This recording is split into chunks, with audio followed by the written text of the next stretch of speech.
events and completed dozens of church and venue installations. Whatever your AV needs are, Lighthouse Streaming has you covered. Give them a call at 254-252-4206. That's 254-252-4206. Or go to lighthousestreaming.com and set up your free consultation.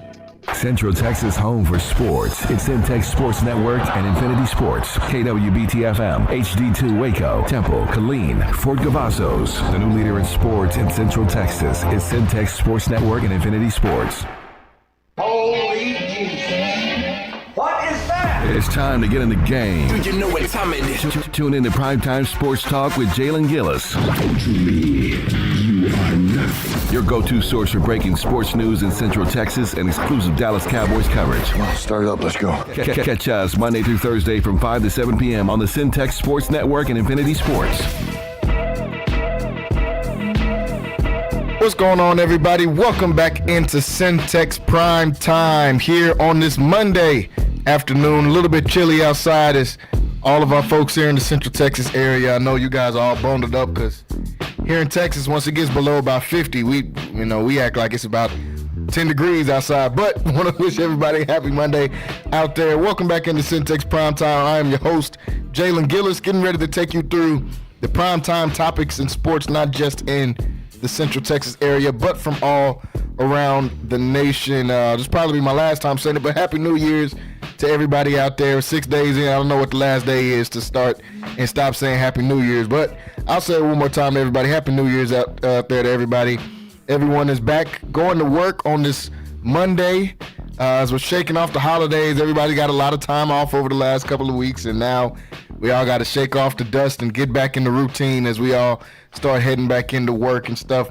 I want to thank everybody for listening in today on Centex Magic 94.5, also listening on Infinity Sports Radio Central Texas, and also our faithful watchers on YouTube, CentexSportsNetwork.com, and also Centex Sports Network on YouTube as well. Well, folks, a lot that happened this past week and weekend in sports, so we've got a lot to talk about here today. Joining me in studio, got the WISD Hall of Famer, former San Diego Charger and Minnesota Viking, and Texas Tech alum, Mr. Wayne Walker, in the building with me today. Wayne, what's going on? Hey, what's going on? Happy 2025, everyone. Yes, as we are here in the new year, folks, and like I said, plenty to talk about here today in sports. It's the end of the season in the NFL, so playoff matchups are set. Coaches are being fired. It's just that time of year. We're almost to that point in college football, as we're in the last couple of games here of college football. We'll talk about those matchups coming up this weekend and talk about some of the games last week as well. We'll also talk about some hot topics going on in sports as well. And, we got to talk about your Dallas Cowboys for all our listeners out there.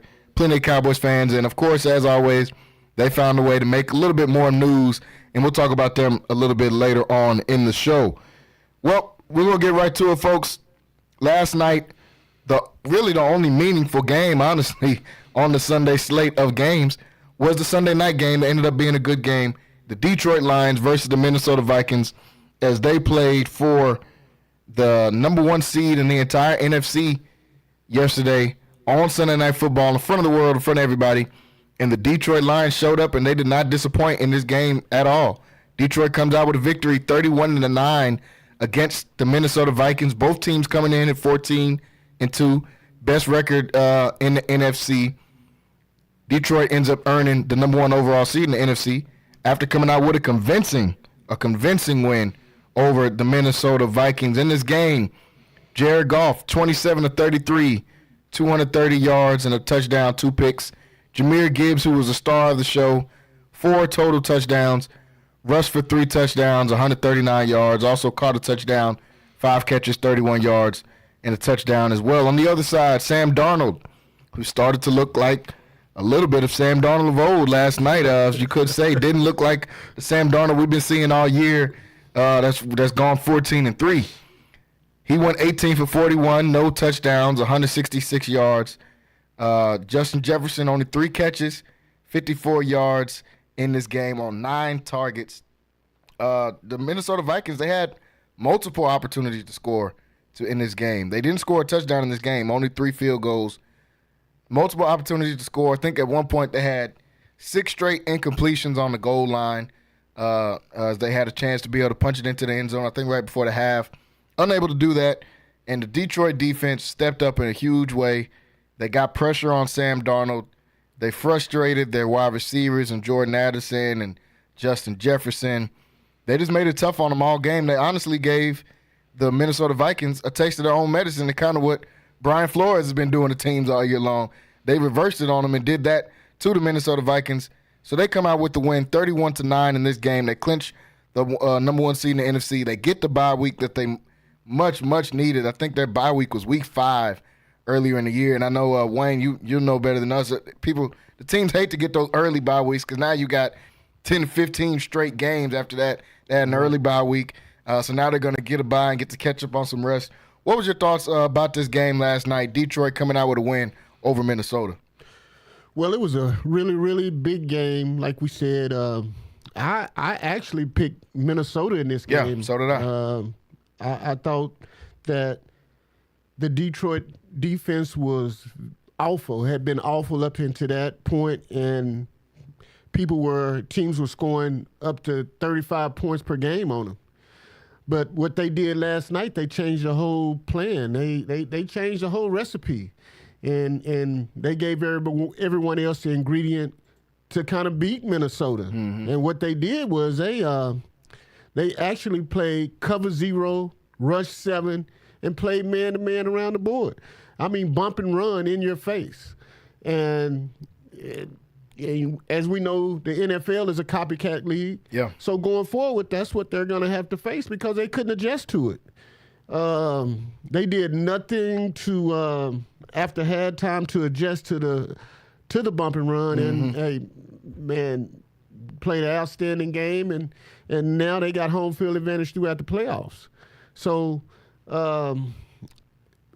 On the other hand, with Minnesota, now you're gonna have to go to L.A. Yeah. As a 14-3 team on the road. And you're gonna have to play L.A. and you can expect pretty much the same thing from them. They're gonna rush 7. We can see Sam Darnold don't like people in his face, but they rush 7, and once you rush 7, you have to use the back. You have to use your tight ends.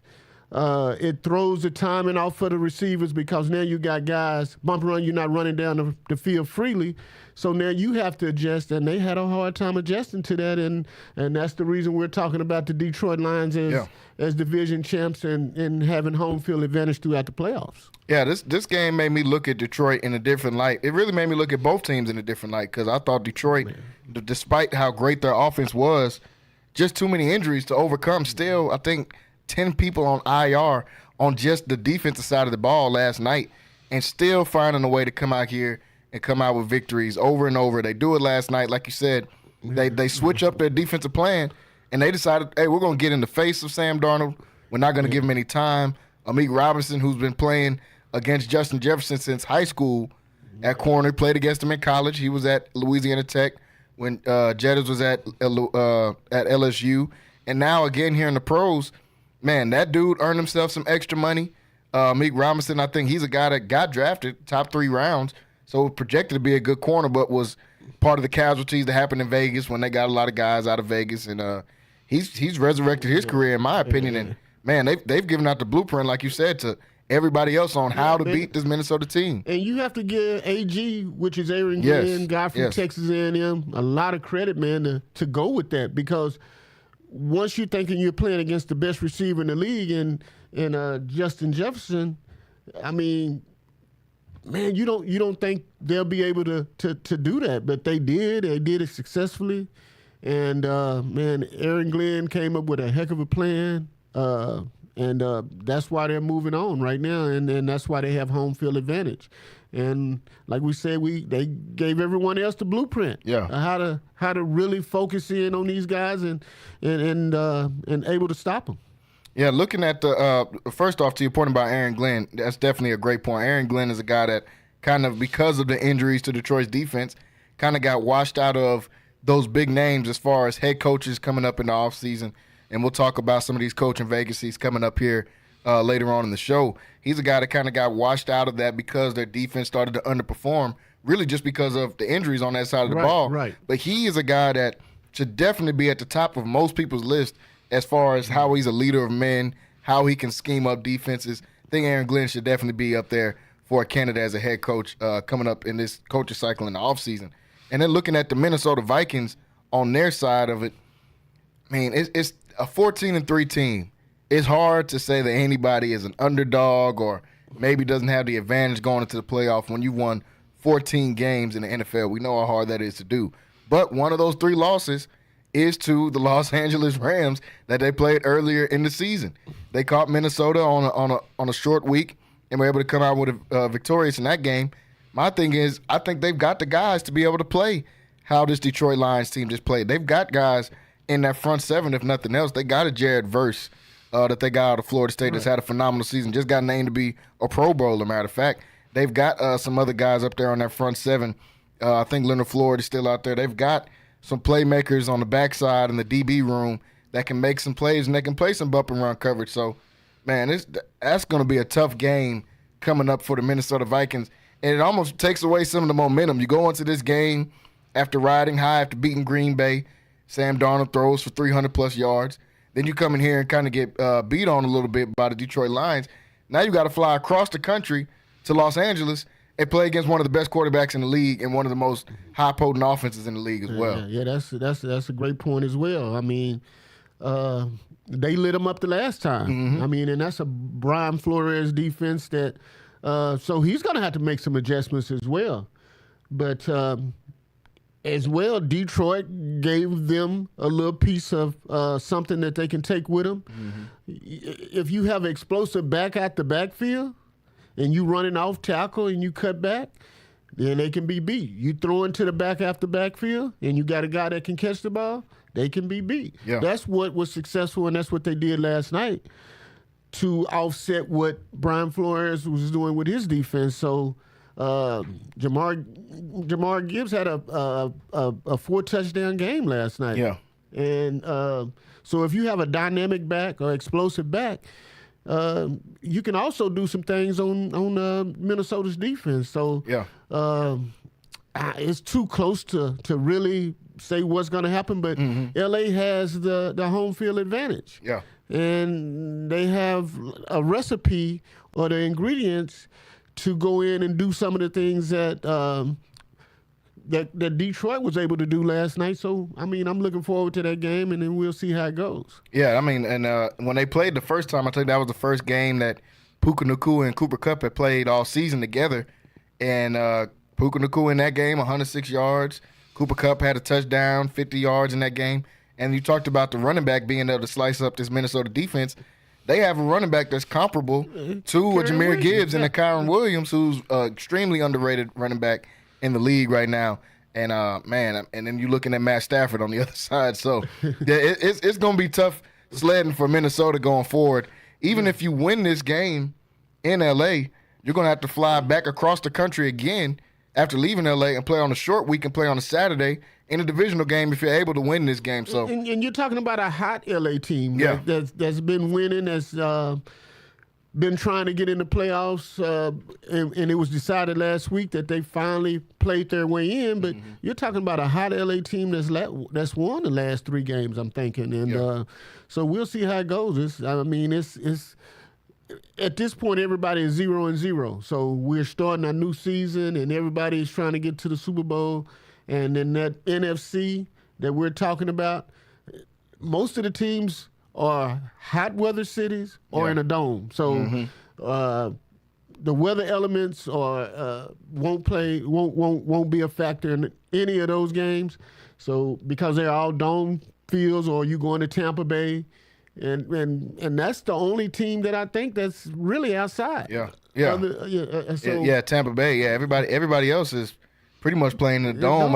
It's Philly and Tampa Bay, the only team you got to worry about. In Philly, some outside weather. And Philadelphia's got Green Bay. That'll be another great game. We'll talk about that later on here in the show. But, yeah, this Minnesota team, you're getting a chance to play one of the hottest teams as your reward for going 14-3, having a franchise record year and going 14-3. Your reward is you get to go play a hot LA team in a dome against one of the best quarterbacks and one of the best offenses in the league, in the LA Rams. So that game will be next weekend, I believe. Right now, the line 2.5 points favorite for Minnesota in this game. This is going to be a really good game coming up this weekend. Just like a lot of these games coming up for the weekend, or 1.5. I said it wrong. Minnesota's a 1.5 point favorite, so we can already tell even from the opening, Vegas doesn't even know where to go with this game, even though Minnesota is 14-3 coming into this one. Moving to another topic here in the NFL, as we stay here with some NFL coverage. Got to talk about everybody's Dallas Cowboys, of course, as we always get a chance to do. Rocky told me last week we need to refer to them as America's team. I'm going to just keep calling them the Dallas Cowboys, Rocky. Texas team. Yeah, I'll just keep referring to them as that. I don't know about the American. That could be the Waco Cowboys. But the Cowboys come out last afternoon and lose a game to the Washington Commanders, which isn't surprising, and it's the last game of the season anyway. But any game where you start Trey Lance at the quarterback, I don't think you're serious about trying to go out there and win a game anyway. But they lose to the Washington Commanders 23-19 in the game. And the story really didn't have anything to do with the game being played. It's about the game going into the game, what happened, and Trey Lance getting the start and not Cooper Rush. And most people think, it's just we want to let the young guy get out there and get his last game of the season. But when you look at it, Cooper Kupp had contract incentives to be able to come out and earn $500,000 if he goes out there and plays in that game. And Jerry Jones did not give him the chance to be able to play in the game to earn. Pulled the string on him and did not let him go out there and play to earn that $500,000.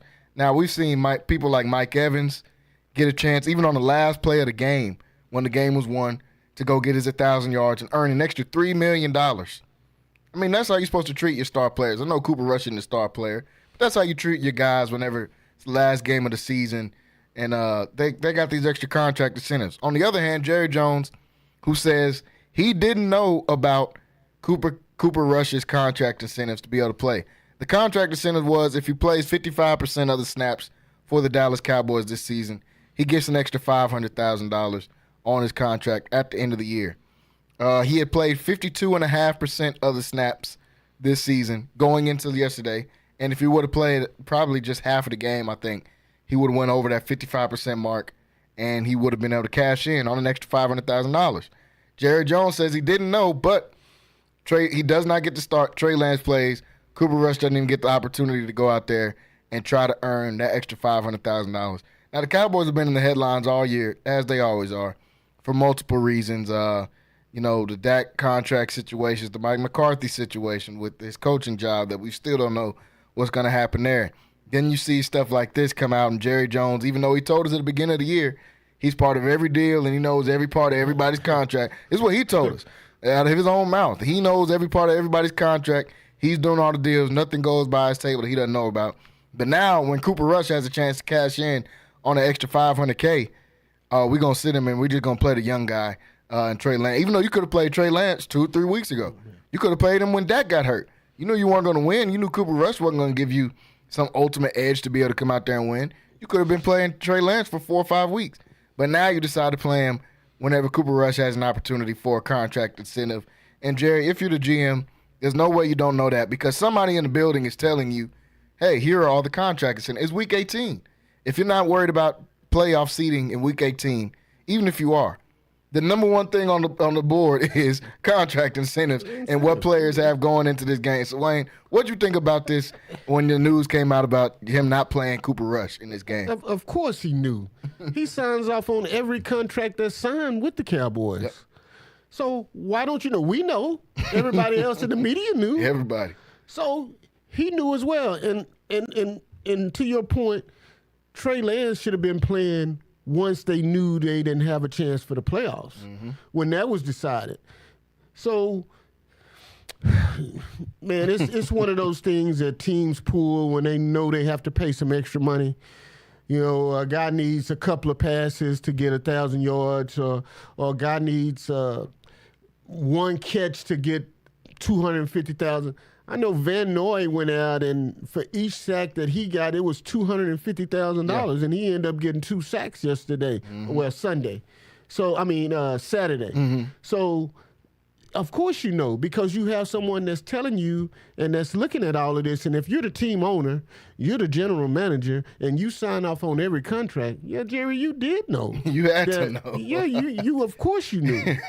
But it was one of those ways that he pulled a string, and he didn't want to pay out this $500,000. If that's the case, and if you didn't know, well, why don't you pay him his $500,000? I bet you won't get it. No, not even a little bit. They don't care. Shannon Sharp was talking about it earlier. He said you can go 1 yard under. They're not giving you that extra money, just no matter how close you get. You're not getting that money. That's one of those things where they keep their money in it. He's not going to get that money. No. So that's bad when you're the most expensive franchise in sports. Yeah. And you're a billionaire, and you don't want to pay this $500,000 to this guy that's been upstanding, that's kind of led your team to a couple of victories. Yeah. And that hadn't complained about anything, and then you pull the string on him and don't want to pay him this incentive. After you grease him up all year long, and you say, oh, man, we love Cooper Rush. He's the best backup in the league, and he's really a phenomenal quarterback. We love having him here. Well, not that much. You don't love having him there that much. Because if that's the case, pay him his $500,000. Yeah. If he would have just went out and played, if they said if he would have went out and played 10 snaps, let him play 10 snaps and then put Trey Lance in the game.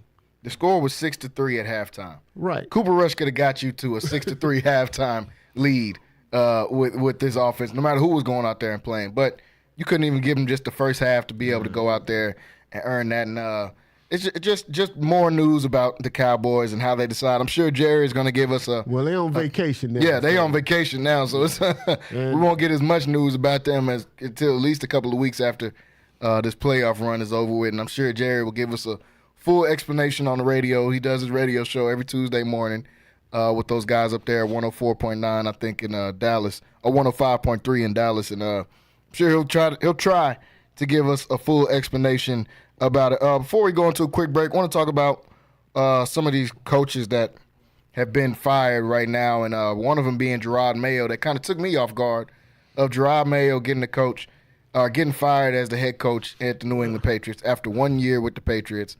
They go out there. Obviously, they don't have a great record, but it's the Patriots.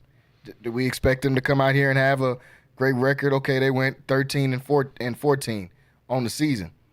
What do we expect from the players coming out there that was going to be different? Or they went 4-13. And I think after they won their game yesterday, that kind of took them even further away from the number 1 pick, and we'll talk about the draft order a little bit later. Took them further away from that number 1 pick. They fired Gerard Mayo. Reports are coming out that they want to be able to get a head start on hiring Mike Vrabel, who's their guy, is what they say, and came up in this Patriots organization, and they didn't. I'm like, well, Mike Vrabel was fired last year. Why didn't you hire Mike Vrabel before you hired Gerard Mayo? And now Gerard Mayo just gets fired after going really overachieving. I didn't even know if this team was going to get 4 wins going into the season. And he's a guy that was in their organization as well. Yep. One of their first draft choices, and has won a ring with these guys. Yep. So you can't use that as an explanation. That's not the answer. But what I was hearing was that the guys wasn't responding to him, and things didn't go the way that they expected because, for one, they brought him up in his organization to be a coach. He was a coach, and he knew the Patriot way, and they thought the guys would respond to him, so they always pegged him as some type of head coach or a defense coordinator. And what I'm hearing is that the guys didn't respond to him like they thought they would, like they thought they would, and that's the reason they're making a change. And I'm thinking they're going to bring Mike Vrabel. Mike Vrabel back in, and he's one of the guys for the Patriots, but he actually has some head coaching experience and has led the Tennessee Titans to a couple of playoff games. Yeah, so AFC Championship. Yeah, so. That's the choice they want to make. He's a hot name right now, and I think he's the leading candidate for the Jets as well. He's interviewed for that job. So they're just kind of cleaning house to get him out and let Mike Vrabel know that he's their main man that they want to bring in. Yeah, I think that's what it's about. They want to get him out and be able to bring Mike Vrabel in. As soon as they seen him start to get a bunch of these coaching job offers and getting these interviews, they said, hold on. We want to make sure we can get a chance to try to get this guy. I just don't like that Gerard Mayo had to take the fall forward. And I hope he gets a chance to be a defensive coordinator again, because I thought he was a pretty good defensive coordinator and actually got some good production out of his defense this year with no guys out there. I mean, Christian Gonzalez is a great corner. And I think Keon White had a pretty good year on the DN spot. But outside of that, they don't have a lot of guys out there. And he got some pretty good production in multiple games out of this New England Patriots defense. So hopefully he gets another chance to go out there as a coordinator. And I think he will. I think he'll end up staying in the Patriots organization at some type of capacity, and that'll only be the right thing. Yeah. So that'll only be the right thing. And this guy played with Mike Vrabel, so it'll all work out. I think, and I think he was over his head as a head coach. I mean, you bring him in 1 year, he wasn't an associate head coach. He was a defense coordinator. So you bring him in and you put him in that position, man, and that's a lot to achieve as far as a head coach, because now you're not just responsible for the defense, but you're responsible for the offense. You're responsible for all the players, kickers, and basically that's a tall task when you're asking a guy that's just been a defense coordinator and that's just responsible for going out to get game plans to be in charge of offense, defense, special teams, and then you got to figure out a practice schedule and the way we do things, the way we travel, when we travel, and when we do all of these things. Yeah. So that's a lot to put on a guy. That's a lot to put on a first-year head coach, especially being in a bad situation. The Patriots got a bad roster. Like, it's not like they were expected to come out here and win 7 or 8 games on the season. They were expected to be a bottom 3 to 5 team in the league, especially on the offensive end. I think I've seen a stat where Jamar Chase had more yards this year than the entire Patriots receiving corps had. So, I mean, you're not giving a guy many options to go out here and win games. And I think they had a quarterback of the future, Yeah, so I don't think the draft is that important, because they have Drake May as their quarterback, and he had an outstanding year as a rookie. So, I mean, you have your quarterback, but you have a lot of holes that you need to fix in that organization. You know, they've always been a strong defensive team, but I think their problem right now is their offense, and finding somebody.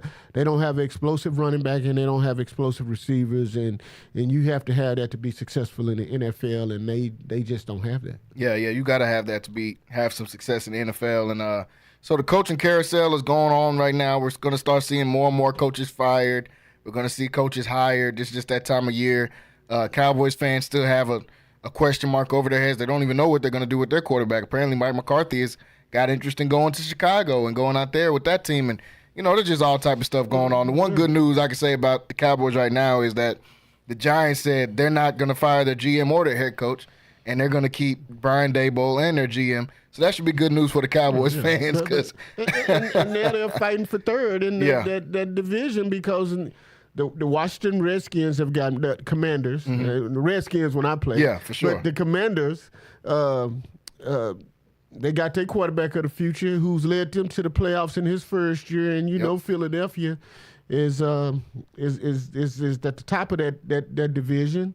So Dallas, I don't see them getting any better, and I don't see them doing anything but fighting for a third in that conference. Lots of holes to fill there, starting with the head coaching position, which you think that will be what we want to wrap up first if you're a team that's supposed to be contending for playoffs and all the things that the Cowboys are supposed to be contending for. But it's just going to be tough sledding for the Cowboys from here on out, because there's a lot of good teams in the NFC right now. And I mean, Tampa, Atlanta is going to be on the rise. Green Bay, Minnesota, L.A. Arizona finished 8-9. Yeah. I mean, they're on the come up. You got to think about all these teams that's pretty much potentially better than you are. Yeah. And you have to go out and you have to get better. You have to get somebody in the draft it's not like they don't have a running back, but they have to get them an explosive running back. Yeah. Like when Ezekiel first came out to the draft, he was explosive. Exactly. But he don't have that explosiveness now. You have to get you another receiver that can take the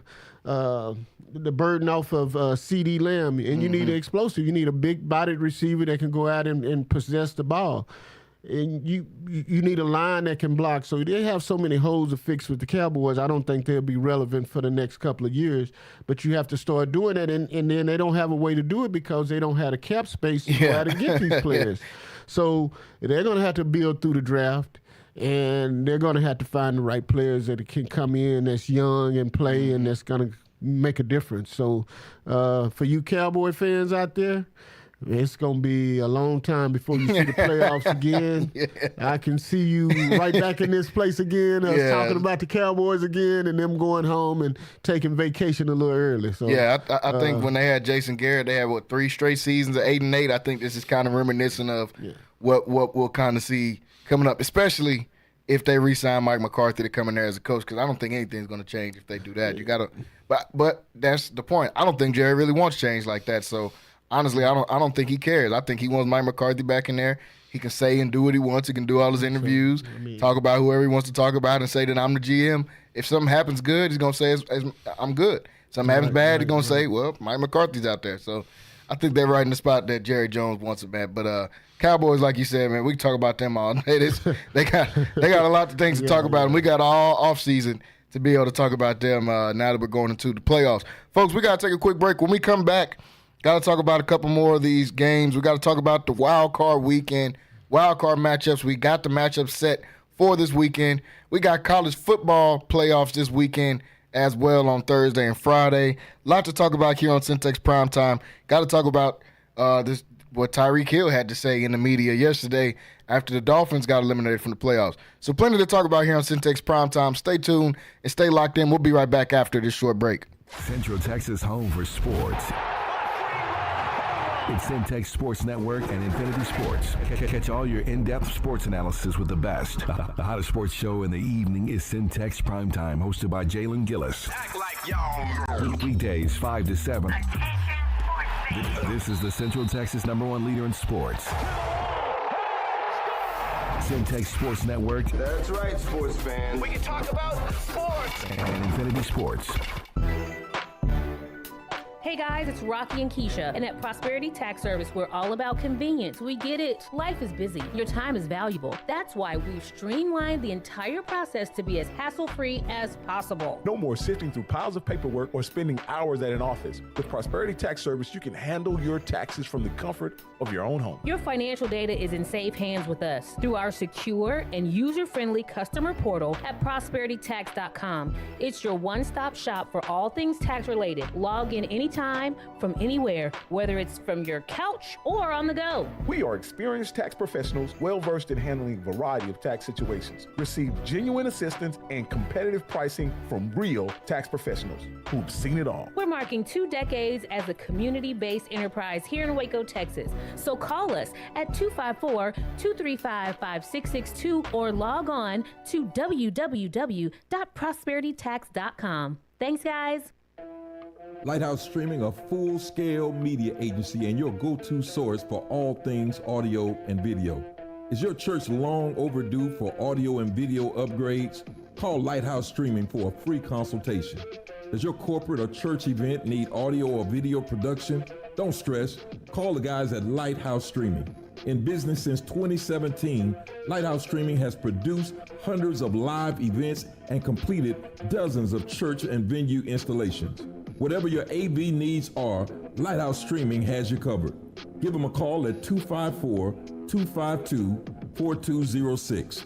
That's 254-252-4206. Or go to lighthousestreaming.com and set up your free consultation.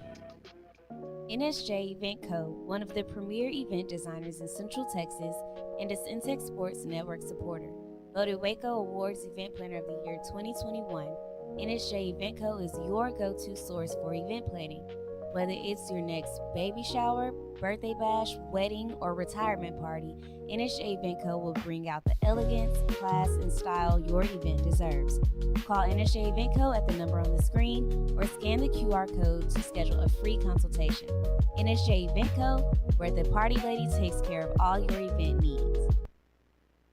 Are you hungry for the best fried chicken in town? Check out Crispy Chicken No. 1, 11th and Clay, and their Monday and Tuesday special, the Snack Pack, which includes 2 pieces of chicken, fries, roll, and drink, all for only $6. Also, each Monday through Friday from 4 to 6, you can feed the family for $10 and receive 6 pieces of chicken, fries, and rolls. Crispy Chicken No. 1 features additional daily specials and also includes mouth-watering short ribs, fried catfish, and chicken fried steak. Locally owned and operated and a Waco tradition since 1975. That's Crispy Chicken No. 1 at 11th and Clay. It's the family feels for me. The banana pudding peach cobbler make you want to holler. For me, it's the candy yams, mac and cheese, beef tips, pork tips and rice, collard greens. It's the sweet potato pie, sweetie. Fried chicken you've been missing, the lemon sweet tea dressing on Sundays when you all dressed up. Chest pie, buttermilk, and pound cake. Cornbread with butter just dripping, always fresh baked. If you need Southern style, soul food, home cooked meals that you can feel. Chicken and dumplings, chicken pot pie, 719 South 11th Street. Sassy's, come on by. Central Texas home for sports. It's Centex Sports Network and Infinity Sports. KWBT-FM, HD2 Waco, Temple, Killeen, Fort Cavazos. The new leader in sports in Central Texas is Centex Sports Network and Infinity Sports. This is live from the Centex Sports Network and Infinity Sports Studios. That's right, sports fans. About to show these boys how we do it. Tune in to Primetime Sports Talk with Jalen Gillis, your go-to source for breaking sports news in Central Texas and exclusive Dallas Cowboys coverage on the Centex Sports Network and Infinity Sports.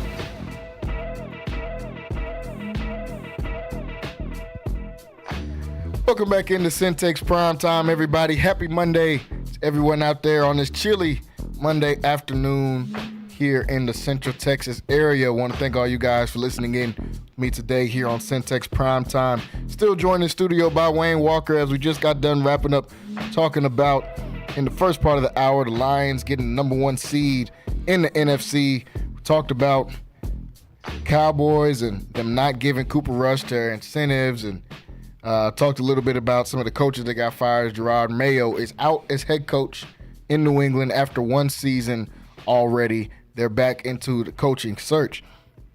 Got more quarterbacks and coaches to talk about that's got fired and that are going to be changing scenery here. But I want to talk about some of the news that came out yesterday, and the Dolphins coming up short in their game, or coming out not with a victory against the Jets. And that game is reported to potentially be Aaron Rodgers' last game in the NFL. So this is according to Ian Rappaport. You know, I don't know. I don't really believe anything that comes out about Aaron Rodgers because it's a new storyline that he puts out or somebody in his camp puts out every single year. According to him, this is like his 5th time retiring. So I'm not listening to Aaron Rodgers.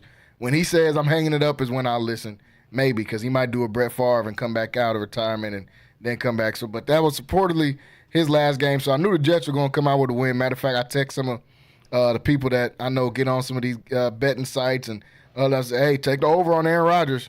Ian Rappaport talking about this might be his last game. Whatever his number is at, take the over on his touchdowns, take the over on his yards, all that, because he's going to definitely try to go out with a bang if that is his last game. But on the Miami Dolphins side, they came up just pretty much a game short of being able to make the playoffs. Once the Broncos won their game, it was pretty much, once the Bengals beat the Pittsburgh Steelers, and the Broncos came out and pretty much just torched Kansas City. They ain't play anybody, but once they won, that game was already wrapped up, and there was no chance of Miami making the playoffs. But they were close. They were 8-9. They started off slow after the Tua injury, kind of picked it up a little bit towards the end of the season, but not enough momentum to take them to the playoffs. Even if they did, I thought they were going to get blown out round 1 anyway by whoever they played. But the Dolphins don't make the playoffs.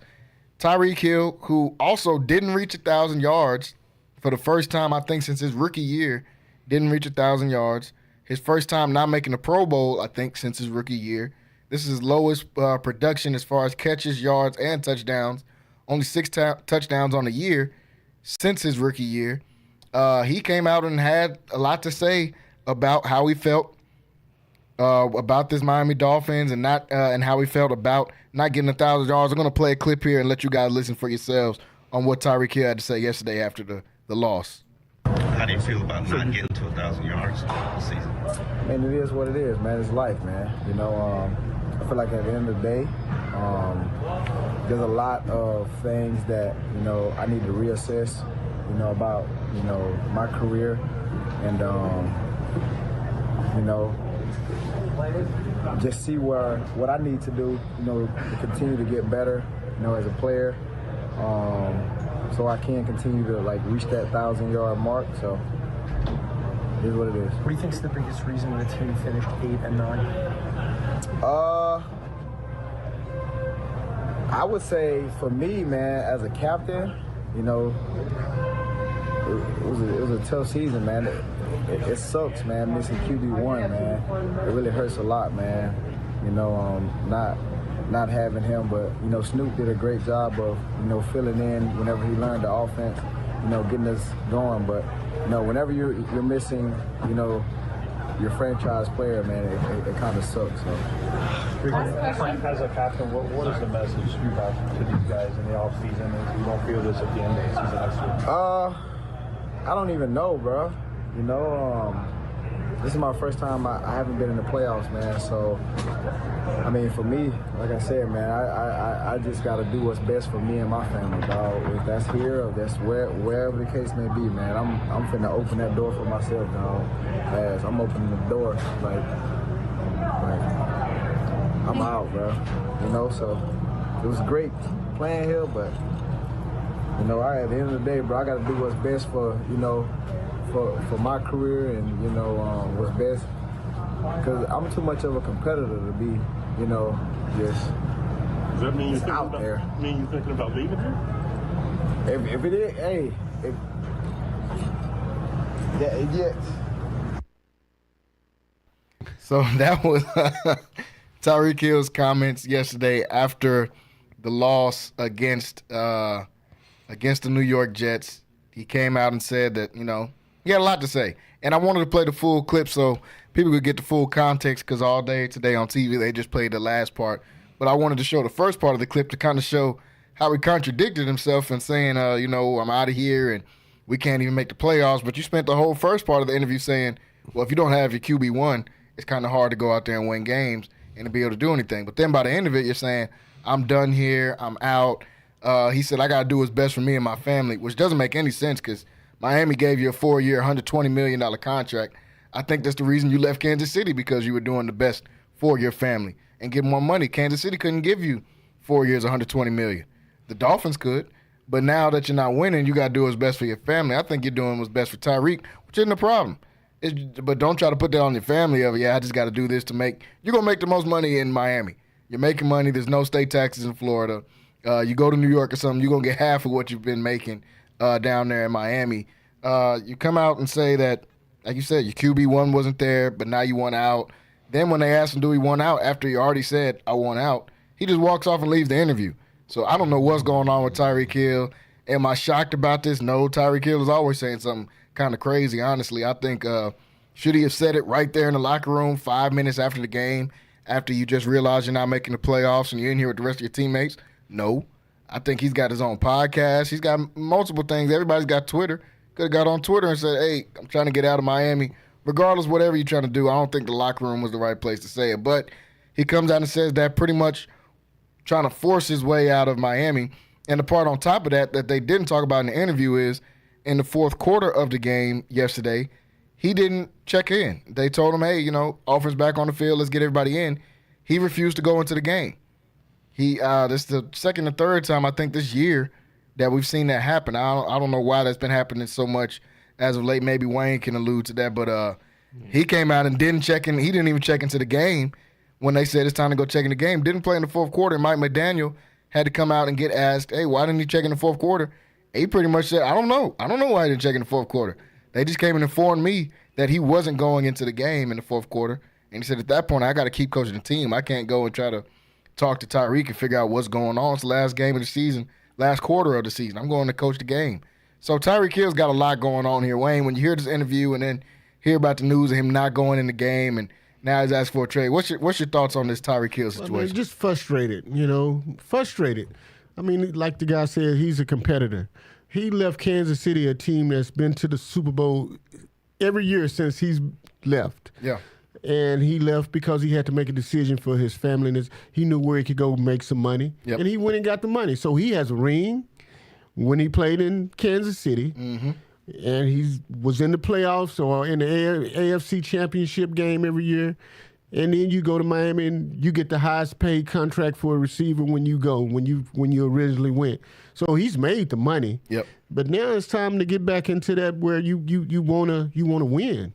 And they're not gonna win in Miami, not right now, because you've given Tua all the money, and you gave him money, you gave Jalen Waddle money.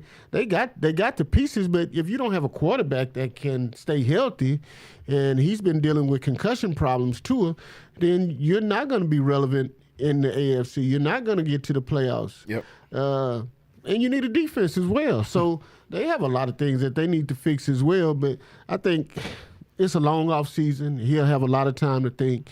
And just like you alluded to before, he can get the most money in Miami. Yeah.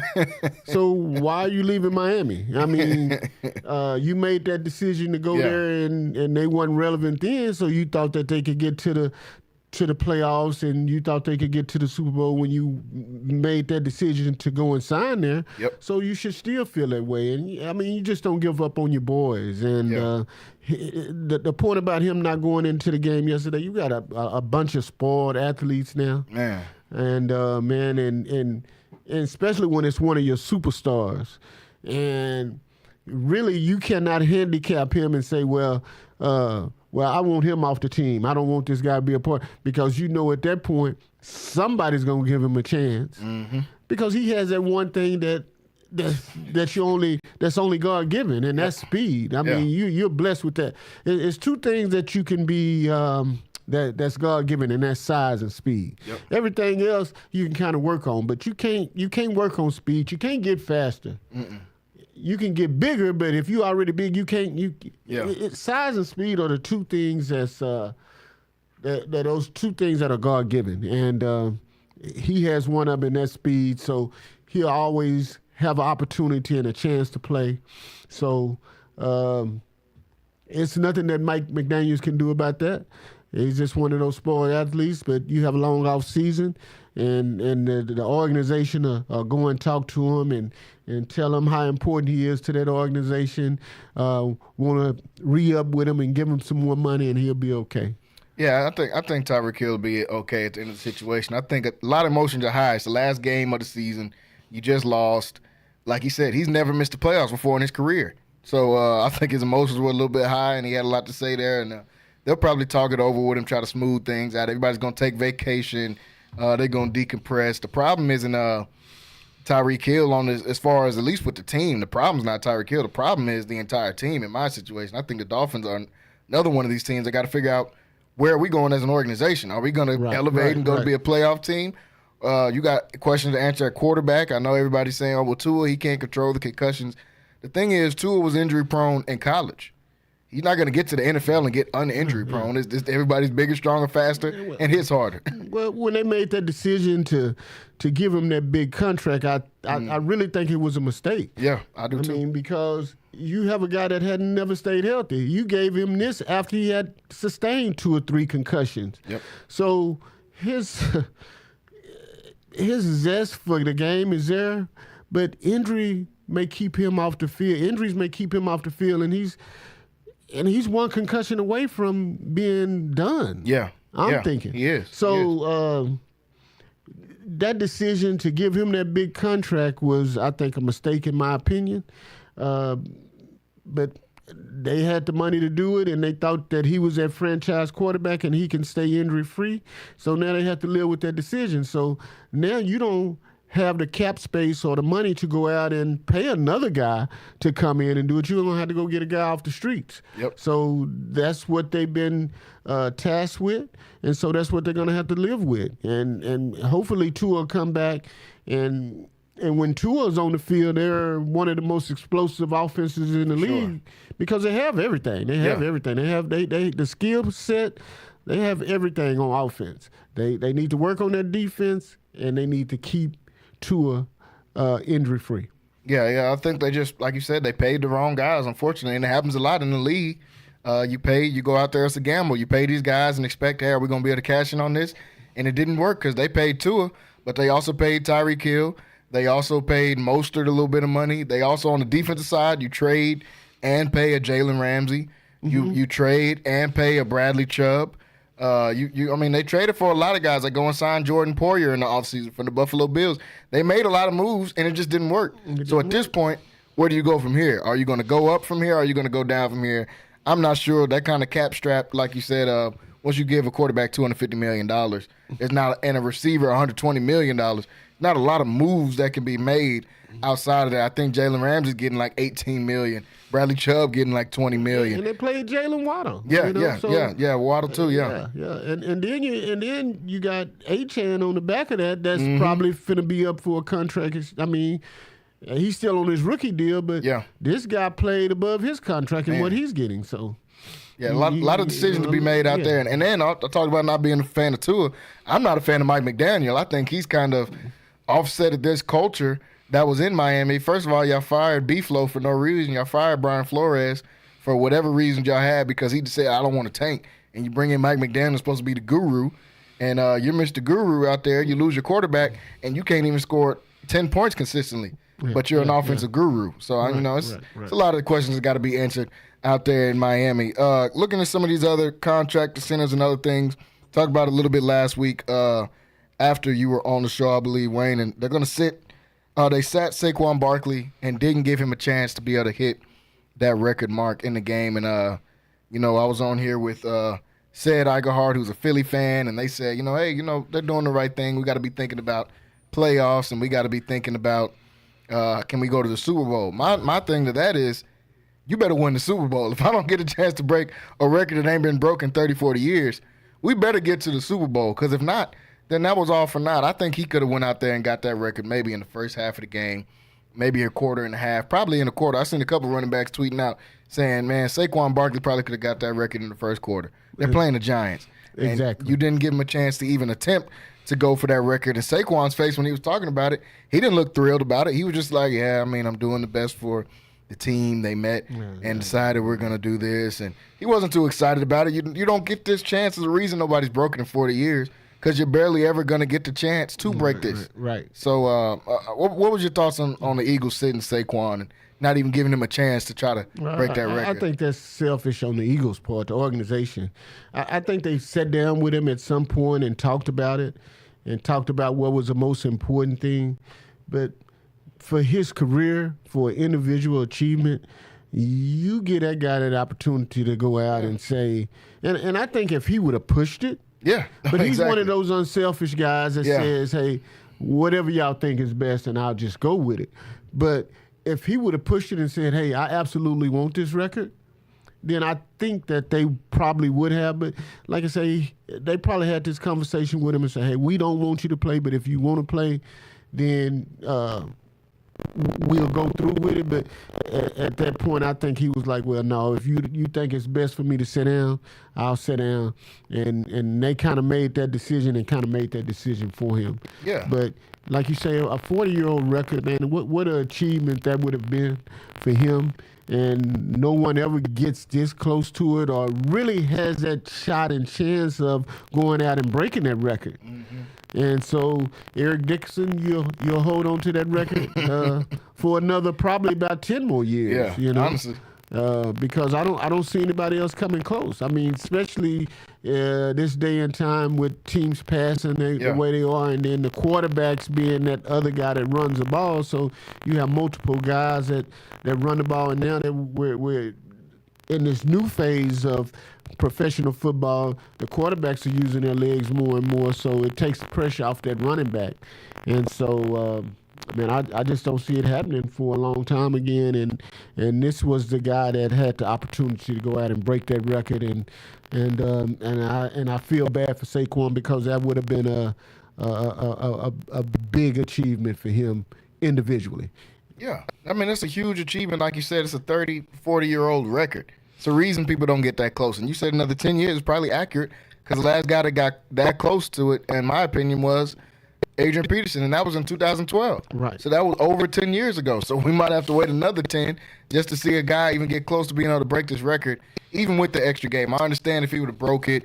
A lot of people say, oh, well, he got the extra game, and, they only had 16 games when Eric Dickerson did it, only 16 when AP got that close, 14 when O.J. Simpson did it. That's all cool, but the record is the record. And if he gets to have that record, you stripped him of an opportunity of potentially winning the MVP and like you this said, year. And it's Super Bowl or bust. Like you said, if you don't go out and you lose this next game, then you'll rethink that whole situation because you got to go to Green Bay and play. Yeah. And that's not an easy task at all. So you have to go to Green Bay and play. And if you go to you play at home. Yeah, they play in Philly. But if you lose to Green Bay, then how do you go back and you look at that and say, I had an opportunity to break this record? That opportunity doesn't come back automatically. And then who's to say, well, we want to do it next year and then we want to come back and we want to do it before the playoffs?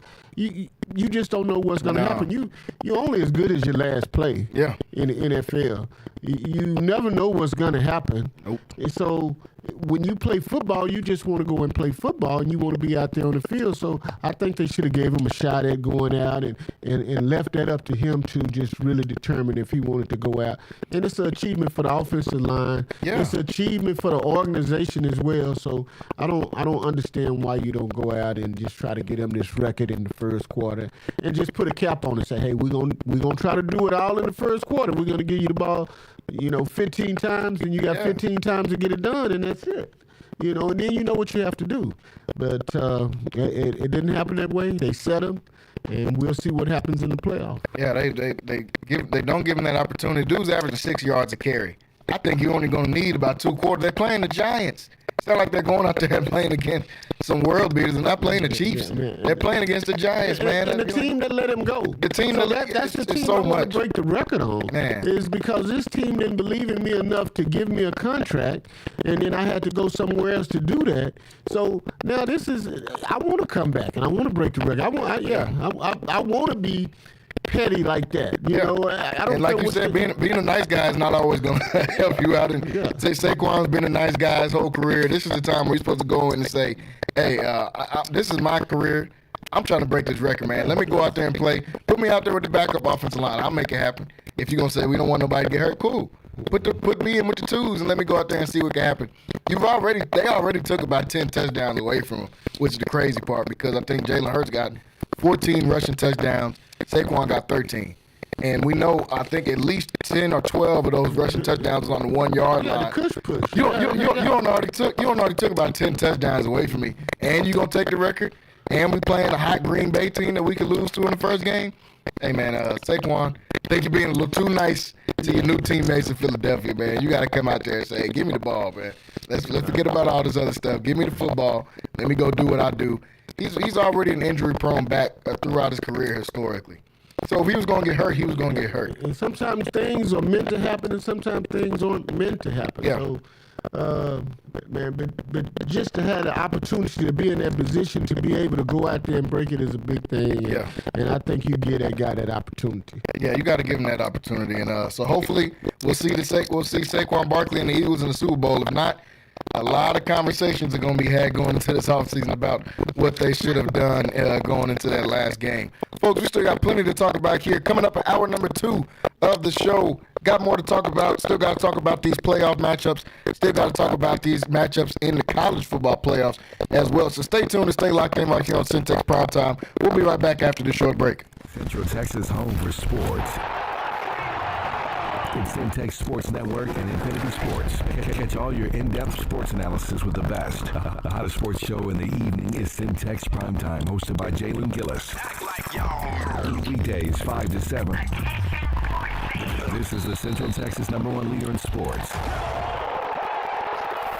Centex Sports Network. That's right, sports fans. We can talk about sports. And Infinity Sports. 6680.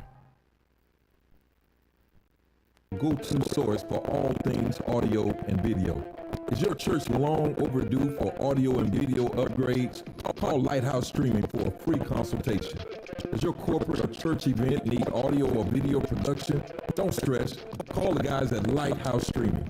In business since 2017, Lighthouse Streaming has produced hundreds of live events and completed dozens of church and venue installations. Whatever your AV needs are, Lighthouse Streaming has you covered. Give them a call at 254-252-4206. That's 254-252-4206. Or go to lighthousestreaming.com and set up your free consultation. Hey guys, it's Rocky and Keisha, and at Prosperity Tax Service, we're all about convenience. We get it. Life is busy. Your time is valuable. That's why we've streamlined the entire process to be as hassle-free as possible. No more sifting through piles of paperwork or spending hours at an office. With Prosperity Tax Service, you can handle your taxes from the comfort of your own home. Your financial data is in safe hands with us through our secure and user-friendly customer portal at prosperitytax.com. It's your one-stop shop for all things tax-related. Log in anytime from anywhere, whether it's from your couch or on the go. We are experienced tax professionals well-versed in handling a variety of tax situations. Receive genuine assistance and competitive pricing from real tax professionals who've seen it all. We're marking 2 decades as a community-based enterprise here in Waco, Texas. So call us at 254-235-5662 or log on to www.prosperitytax.com. Thanks, guys. NSJ Event Co., one of the premier event designers in Central Texas and a Centex Sports Network supporter. Voted Waco Awards Event Planner of the Year 2021, NSJ Event Co. is your go-to source for event planning. Whether it's your next baby shower, birthday bash, wedding, or retirement party, NSJ Event Co. will bring out the elegance, class, and style your event deserves. Call NSJ Event Co. at the number on the screen or scan the QR code to schedule a free consultation. NSJ Event Co., where the party lady takes care of all your event needs. It's the family feels for me. The banana pudding peach cobbler make you want to holler for me. It's the candy yams, mac and cheese, beef tips, pork tips and rice, collard greens. It's the sweet potato pie, sweetie. Fried chicken you've been missing, the lemon sweet tea dressing on Sundays when you all dressed up. Chest pie, buttermilk, and pound cake. Cornbread with butter just dripping, always fresh baked. If you need Southern style, soul food, home cooked meals that you can feel. Chicken and dumplings, chicken pot pie. 719 South 11th Street. Sassy's, come on by. Are you looking for something new and unforgettable in Waco? Come to the Blazing Asian, where authentic Cambodian flavors meet creative culinary flair. Voted People's Choice as Waco's #1 Asian restaurant since 2019 by both the Wacoan Magazine and the Waco Tribune Herald. Located inside the popular Union Hall on 8th and Franklin, we're serving up family recipes with a twist. Blazing Asian egg rolls are rolled fresh daily, and their sauces or marinades are made in-house with love. Stop by today. Located inside the popular Union Hall on 8th and Franklin. And for Baylor students, enjoy 10% off with your student ID. Central Texas home for sports. It's Centex Sports Network and Infinity Sports. KWBT-FM, HD2 Waco, Temple, Killeen, Fort Cavazos. The new leader in sports in Central Texas is Centex Sports Network and Infinity Sports. Holy what is that? It's time to get in the game. Do you know what time it is? Tune in to Primetime Sports Talk with Jalen Gillis. To me, you are nothing. Your go-to source for breaking sports news in Central Texas and exclusive Dallas Cowboys coverage. Start it up, let's go. Catch us Monday through Thursday from 5 to 7 p.m. on the Centex Sports Network and Infinity Sports. What's going on, everybody? Welcome back into Centex Prime Time. I am your host, Jalen Gillis, here in hour number 2 of the show here today. I want to thank everybody for tuning in with us today on this cold Monday. For everybody staying warm out there. We got a major cold front coming through the next few days. So make sure everybody's wrapped up, bundled up. Hopefully y'all got in and got your coats early before they started marking all the prices up now that everybody needs a coat. Hopefully y'all got in a little bit early and go get your coats for your kids and stuff, man. It's cold out there. These kids are finna get back to school. They finna, you know, they still want to play with their Christmas toys. My son asked me, could he go ride his bike and his car and stuff today. I said, hey, bro, it's a little too cold for that, man. Give me a couple days, and we'll revisit that topic. But I want to thank everybody for tuning in with us today on Centex Magic 94.5. Also on Infinity Sports Radio, Central Texas, and always on Centex Sports TV on YouTube as well. Still joined in studio by Wayne Walker as we just got done wrapping up hour number 1, talking about Saquon and him not getting the chance to break the record. We talked about Tyreek Hill and all of his drama that he's got going on. He's got a lot of drama going on and off the field. I think I seen something that he had 5 kids birthed in the year 2023 or 2024, one of the two. So he's been a busy man on and off the field, apparently. And he's trying to work the way to get that top contract. He's got a lot of mouths to feed, as we can see, coming up for Tyreek Hill. But we got a chance to talk about him and his drama. Talked a little bit about the Cowboys leaving Cooper Rush out, not letting him hit his contract to centers. And we talked about the Lions hitting the number 1 seed going into this playoffs. We got to talk about these wild card matchups. Before we do, I want to talk about a couple quick takes here on the show. We already talked about a couple of them. And some of these contracted centers, we talked about Gerard Mayo being out as a Patriots coach, also getting fired here in 18. Doug Peterson is no longer the coach in Jacksonville, which this one wasn't surprising at all. I was kind of thrown off guard a little bit by the Gerard Mayo firing in New England because it's only been a year. Kind of reminded me of David Culley and Lovie Smith in Houston those couple of years when they just gave him 1 year and then fired him. But Doug Peterson getting fired is not a shock at all, because I can't think of anybody that underachieved more this season than the Jacksonville Jaguars. This was not a roster that was, they're just trying to come out here and compete and get some guys. No, this was a team that had a roster that was prepared to go out here and win games in the playoffs. They got to the playoffs last year. They had the biggest, one of the biggest comebacks over the Los Angeles Chargers. I believe that was when they came back. It was like 27-3 or something like that. They came back in that game, was able to win. They had big expectations. They give Trevor Lawrence $250 million in the offseason. They drafted Brian Thomas, who turned out to be another really good LSU receiver. If you want a receiver, just pick whoever comes out of LSU, apparently, because every year they put out somebody like this. Is ridiculous. But they drafted Brian Thomas. He ended up being good. They paid Gabe Davis in the offseason, took him from Buffalo. They still are paying Christian Kirk, who they got a couple of years ago, gave him a big free agent contract.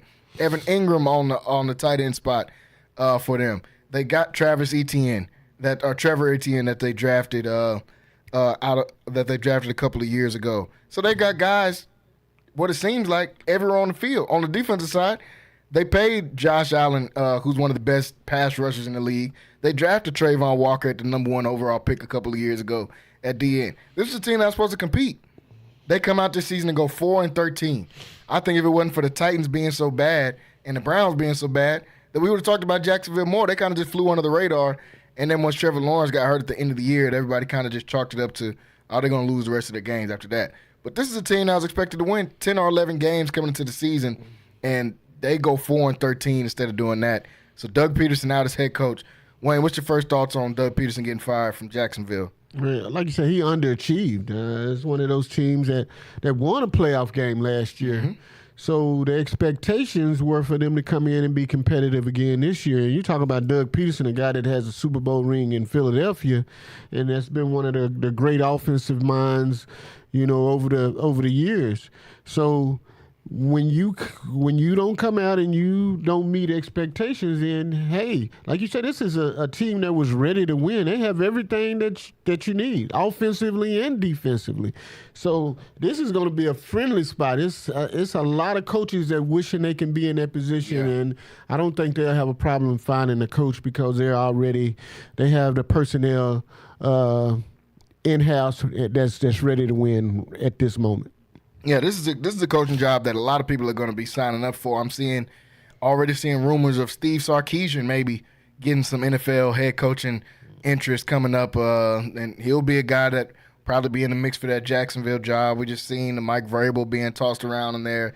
Everybody wants Ben Johnson to go to the Cowboys or the Bears so bad, but if I'm Ben Johnson, this might be a job I'm looking at. Hey, we got a quarterback. We got us a couple of receivers. Right. We got some pass rushers. This is in a division that's down, honestly. I mean, we're talking about the Texans being the best team, and everybody knows I'm a Texas fan, but this is a down year for the AFC South.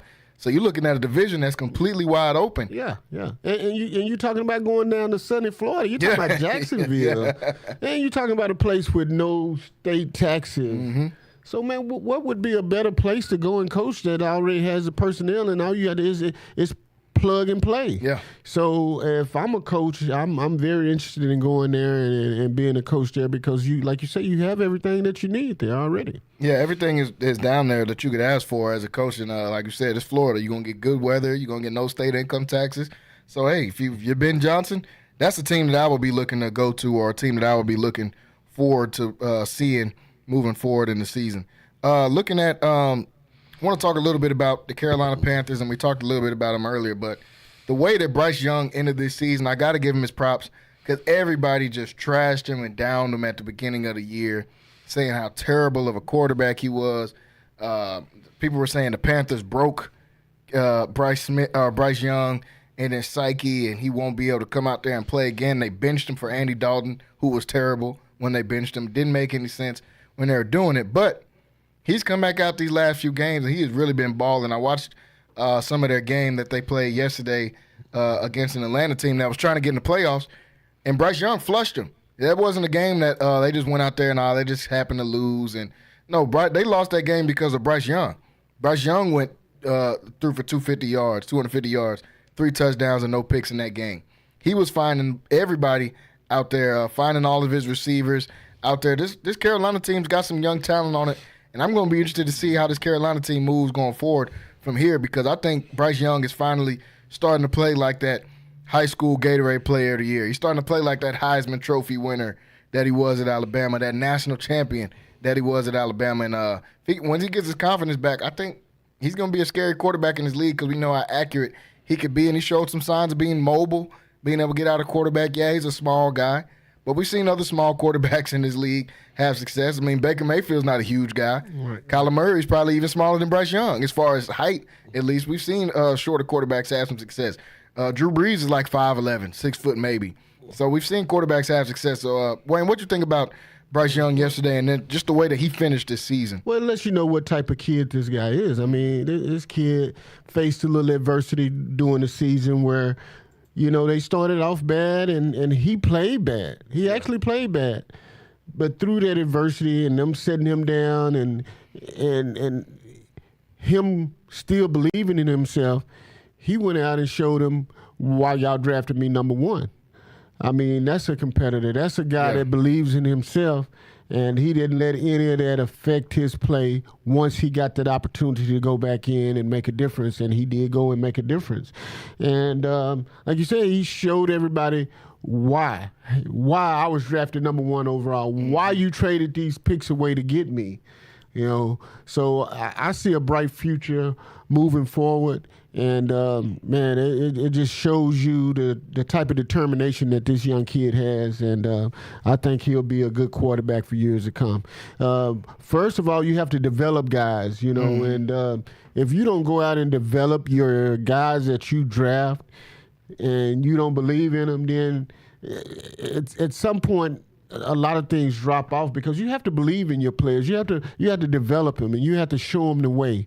And that belief that they showed in drafting him number 1 is the belief that you got to have in him moving forward. And if they can do that, the organization can do that, and he can get a guy that can come in and help him develop as a quarterback and get even better, will be such a positive thing for him. Yeah, I mean, that'll be huge for him.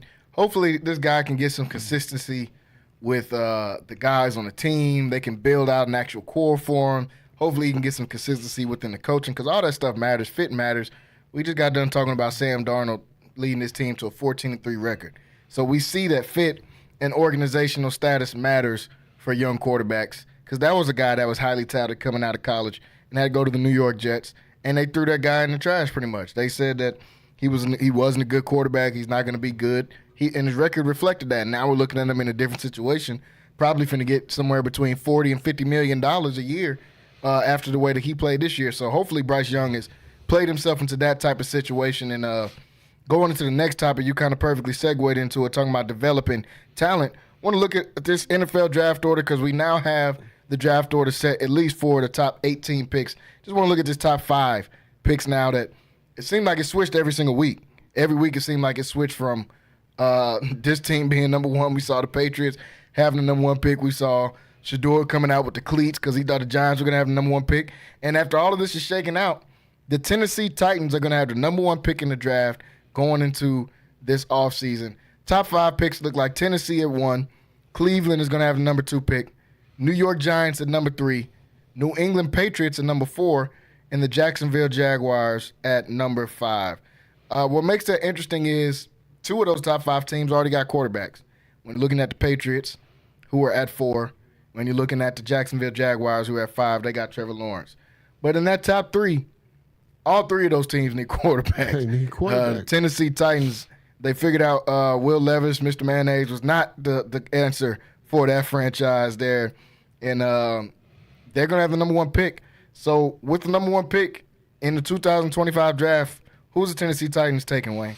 They have to get a quarterback. I mean, everything is surrounded and supported around the quarterback. Yeah. If you can find your franchise quarterback in the draft, then you're relevant for years because you have that leader, you have that guy that can go out and make things shake. And they have to take a quarterback. They don't have one. They have a pretty good defense already. Yeah, they do. And they have the receivers, and they have but they have to go out and get a quarterback. And I think Shador will be that guy that they take. I'm hearing Cam Ward could be that guy as well. Yeah. I mean, so right now, organizations will start to get together. They'll go through the combine process, the interviews, and all of that, and whoever they feel fits their need better or who's better for their organization, they'll determine that through, like I said, the combine and then these pre-draft interviews, and so we'll see. But they absolutely have to take a quarterback. Yeah, I'm looking the same way as you. I think they have to take a quarterback, and it's probably going to be Shador in my estimation, but I'm not surprised if Cam Ward gets that nod. The great thing is you're going to get 2 very experienced quarterbacks, whichever one they take in this. Shador has played a lot of games in college. Cam Ward has played a lot of games in college. So you're going to get a guy with a lot of game experience coming in and somebody that I think can affect winning both of those guys right away. And looking at the number 2 pick with the Cleveland Browns, they need a quarterback. Oh, yeah, and they're paying Deshaun Watson, but he's going to be the most expensive backup in the league next year. We already know that. He's going to be the most expensive backup in the league. They got a chance to come out here and maybe get a Cam Ward or get a Shador. And then the thing is, after that, the number 3 pick, the Giants need a quarterback. And what in the world do the Giants do? I think that's where this draft is going to get very interesting because, okay, the Titans, we know they're taking a quarterback. The Browns are most likely, I'm not saying that for sure, but they are most likely taking a quarterback at the number 2 spot because you don't know when you're going to pick up there again. So if they do take Cam Ward or Shador, the Giants' number 1 need is a quarterback. What are the Giants? Do you go and get a Travis Hunter and just try to get the best player available? Do you go and get some more offensive line help because obviously the offensive line is still bad? Do you go and get Abdul Carter or one of those guys or Jalen Walker out of Georgia to help on your defensive line? I don't know where the New York Giants go, but I do know that the first 2 quarterbacks are probably going to be off the board. So that leaves a lot of decisions to make for the New York Giants coming up. Do you gas one of these guys up into taking a Carson Beck, and they're taking a Quinn Ewers, and they're taking a Drew Aller if he comes out in this draft? Do you just go with somebody else at that pick? No, you have to do something. You have to trade away your first picks. You're going to have to make some type of deal to come up and get a quarterback. I don't know exactly how they're going to do that because they don't have a lot to give up. They don't. So at that point, you have to take the best player available. But just like everybody else, they have a lot of holes they need to fill. They need offensive line help. I think they got their receiver. They need an explosive running back. They need everything. They need defensive backs. They need linebackers. They need everything. So if you're not able to get a quarterback, you have to get the best player available to you. The Browns went and reworked their contract with Deshaun Watson and going to give him more money on the back end once he retire. So they're going to get obviously going to take a quarterback because they don't want to pay him. So now for those, you don't go get a Quinn Ewers, you don't go get a Carson Beck. These guys are not going to make a difference for your franchise. You'll be in the same position that you were last year. I don't think you can. I mean, these guys are great for their college teams, but I don't even think they can lead.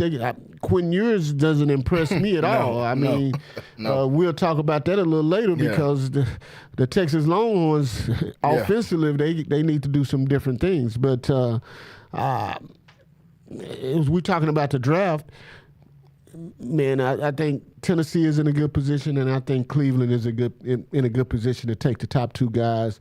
And those top two guys at quarterback are Cam Ward and Shedeur Sanders. Yeah, if I'm the Giants, I'm doing just like you said. I'm trading up. I'm making a deal with the Browns. They don't necessarily just have to get a quarterback in this year's draft because they're paying a quarterback so much money. It's kind of mucking up what they're trying to do with the rest of the team anyway. If you're going to allocate, $100-something million to just your quarterback room every year, because if you're a top two pick, you're going to get, a pretty big contract in the NFL at the quarterback spot. So that'll be a lot of money going there. I'm making a deal with the Browns, trading up and getting their pick, and I'm drafting whichever one of them quarterbacks ain't left out of Shedeur and Cam Ward.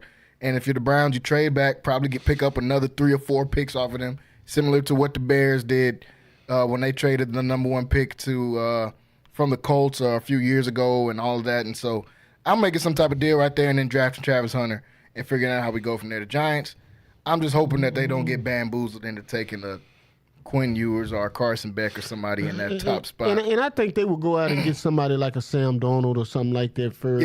Yeah. The thing about it, Minnesota has so many quarterbacks. So they have Sam Darnold, they have Daniel Jones, who the Giants let go. Yeah, J.J. McCarthy. They have J.J. McCarthy, who they picked in the first round, who was supposed to lead their organization this year. So they top heavy on the quarterback position. So I'm thinking they probably will let a Sam Darnold go, but and especially if he played like he did last night. It'll make it easier for them to do such a thing. But other than that, you're going to have to get a quarterback some kind of way. You're going to have to get a quarterback in free agency, or you're going to have to draft one really high. And like I said, the top two guys are Shedeur Sanders and Cam Ward. Yeah, so folks, that's the NFL draft. That's coming up way in April. We got plenty of time to talk about the NFL draft coming up. We'll get a chance to listen to Mel Kiper and Todd McShay make a bunch of picks that aren't going to happen and listen to those guys' mock drafts. And we got plenty of time to try to talk about some more of the draft. But the draft order is set now, so we get to try to pick out and see where certain guys are going to start falling. Staying with the NFL, I want to look at some of these wild card games coming up this weekend. It is wild card weekend in the NFL. Playoff matchups are set after yesterday's games. We talked about this Rams and Vikings game a little bit. That game will be, I think they're going to play it on Monday, matter of fact. So we'll have some time to come in and try to talk about that one some more with that Rams and Vikings game. Looking at the second seed is no longer get a bye in NFL, only the 1 seed. Second seed in the Philadelphia Eagles. They're playing the Green Bay Packers, which I think is crazy because it's like you get a reward for winning all these games, and it's how you get the Green Bay Packers and Jordan Love and an explosive offense and a good defense to get to play in round number 1. They're playing in Philly right now. Philly is a 4-point favorite in this game. We already talked about them sitting Saquon and all this stuff, but the Philly receiver room has been banged up all year with A.J. Brown, Devontae Smith. Jalen Hurts has been banged up, didn't even play the last couple of weeks. They don't get a bye. They come straight into this game, and they're playing against a really good Packers team. Wayne, what's your first thoughts on this Philly and Green Bay matchup? Hey, it's going to be a dogfight, man. It is. I mean, when you go into the second part of the season, everybody's 0-0. Mm-hmm. So everything balances out. Everybody has new belief in their teams, and whatever you did the previous 16 games doesn't matter because now it's win or go home. So these guys are going to be throwing it on the line, putting it on the line, and they're going to go out and going to play hard. And you're talking about a Green Bay team that won 13 games, I think. 11 games. 11 games, and I know 2 games they lost to Minnesota and 2 games they lost to Detroit out of those 11 games. So, man, it's going to be it's going to be a dogfight. Philadelphia is going to have to they're going to have to come to play. Even though they're at home, they're going to have to play because, like I said, everybody is 0-0 now. I mean, it's win or go home. So we'll see. I give Philly the edge because I think Philly has a dominant offensive line and a good defensive line, and I think that's what the Packers have had trouble with is protecting the passer. So. I'm giving the edge to Philly right now, but man, like you say, you never know where these games go because it's a new season and now we playing for the ring. So That's what's happening. That's what's happening with Philly and Green Bay. Yeah, I like Philly in this one as well. They're -4 favored. As of right now, I like Philly, even at that number, at the -4 number. I think they've been the most dominant team probably in football, especially towards the end of the year before the Jalen Hurts injury there. And even after Jalen Hurts injury, they showed signs of they can still come out there and win games. What really hurts the chances for Green Bay, in my opinion, is yesterday Christian Watson got carted off the field, and that's their biggest big play guy on the team, a 4.2 speed guy, a big body receiver, a guy that can make plays for them. I think that's going to hurt them a lot moving forward. I think Philly, not only in this game, but just moving forward, it just depends on the health of Jalen Hurts. Is Jalen Hurts healthy? Is A.J. Brown healthy? Is Devontae Smith healthy? Those are the main guys out there. I think Saquon is going to play, and he's definitely going to play with even more of an edge now after him getting deprived of getting a chance to get that record. But it depends on the health of those guys. Well, I thought that was the plan. I mean, to rest these guys so they can get healthy and get over some of these nagging injuries that they had during the season. So you want to do that and get guys ready to play, get them up to par 100 as much to 100% as you can. So they've kind of rested their guys for the last couple of weeks, and Jalen Hurts will play this week. Yeah, and that's what they've been developing for. He went out with a concussion.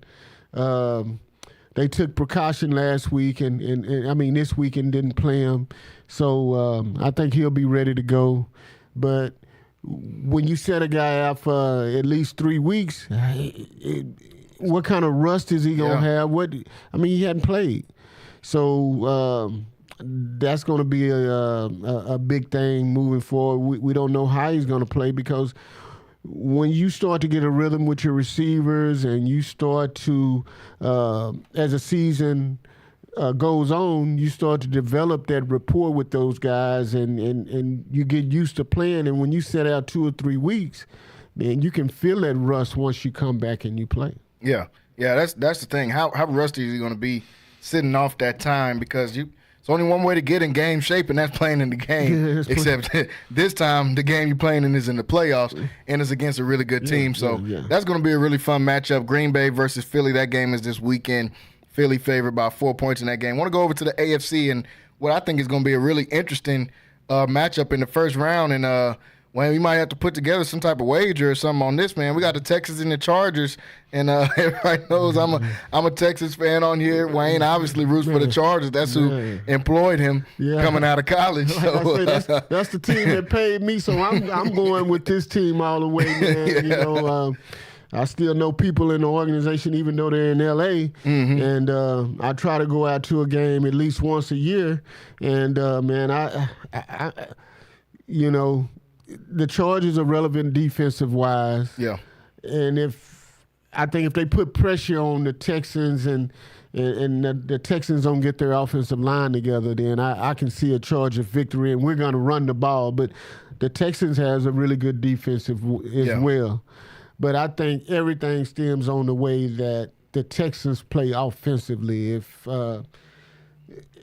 If we can put pressure on Jalen Hurts and get him to look as bad as he's been looking not Jalen Hurts, but if CJ Stroud, if we can put pressure on him, and once he has pressure, he doesn't look as good as he looked last year. So we'll see what happens. But I'm with the Chargers on this one.